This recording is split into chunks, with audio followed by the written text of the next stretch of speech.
Në fshatin piktoresk të Boboshticës, si çdo vit është zhvilluar aktiviteti tradicional që sjell në vëmendje trashëgiminë kulturore, kulinare dhe shpirtin mikpritës të zonës. Që prej orëve të parë të mëngjesit, banorë vizitorë janë mbledhur për të shijuar gatimet tradicionale, për të marrë pjesë në degustimin e rakisë së manit, një nga produktet më karakteristike të Boboshticës, si dhe për të vizituar kishat e vjetra që ruajnë historinë dhe identitetin e këtij vendi. Në qendër të festës kanë qenë anvisat e zonës, të cilat ruajnë me fanatizëm recetat e trashëguara brez pas brezi. Vera Gjergo, një e moshuar nga Boboshtica, tregon me pasion se përgatitja e lakrorit në saç është një traditë që nuk duhet ndryshuar, sepse aty qëndron shija dhe historia e vërtetë e vendit. Ndërsa përgatit lakrorin, Vera thekson se recetat e vjetra janë pasuria më e madhe që u kanë lënë gjyshet.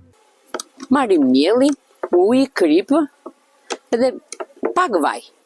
E zëmbrumin më përpara dhe pastaj filloj me apim, lyem tepsinë me vaj, bëjmë petën e parë dhe e gjellëm, bëjmë petën e dytë, e spërkatim vetëm me ujë përsipër, kur bëhet në saç nuk bëhet me lyrë përsipër, e pjekim dhe pastaj e lyjmë me gjalp.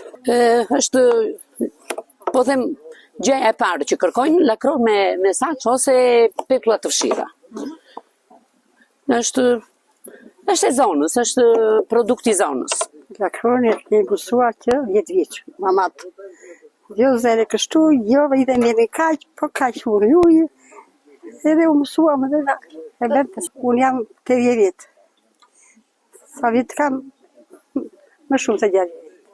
Edhe Viktori Maçule, 80 vjeçare nga fshati, e kujton me mall kohën kur mësoi të hapte petët që në fëmijëri. Për të lakrori nuk është thjesht ushqim, por pjesë e jetës familjare që bashkon brezat. Por Boboshtica nuk do të ishte e plot pa aromën e rakisë së manit, simboli i vërtet i fshatit. Konstantin Xhoxhi, banor i zonës, thot me humor se para kinë e manit, boboshtari nuk jeton. Ai tregon me krenari procesin e prodhimit të saj, që fillon me mbledhjen e manave nga gratë e fshatit dhe përfundon me distilimin e kujdesshëm në kazanët e rakisë.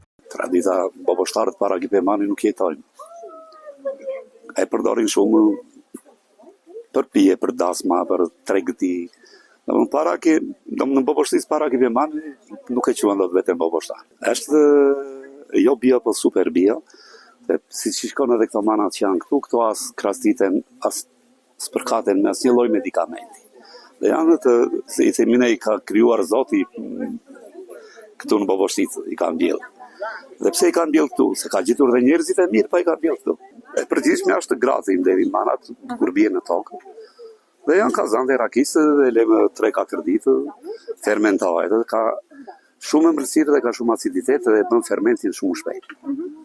Dhe i rimë po e le se zjeve sot, po se kontrollove. Po edhe për të mesmen del as 1 gram raki.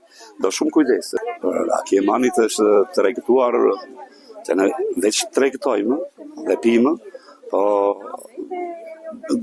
në të gjithë vendet e botës, që nga Shtetet e Bashkuara të Amerikës, Evropa nuk diskutohet. Atmosfera festive ka vazhduar gjatë gjithë ditës me muzikë, valle dhe shumë vizitorë që kanë ardhur për të shijuar traditat e Boboshticës, një fshat që çdo vit e ruan gjallë shpirtin e vet përmes mikpritjes, gatimeve dhe rakisë unike të manit.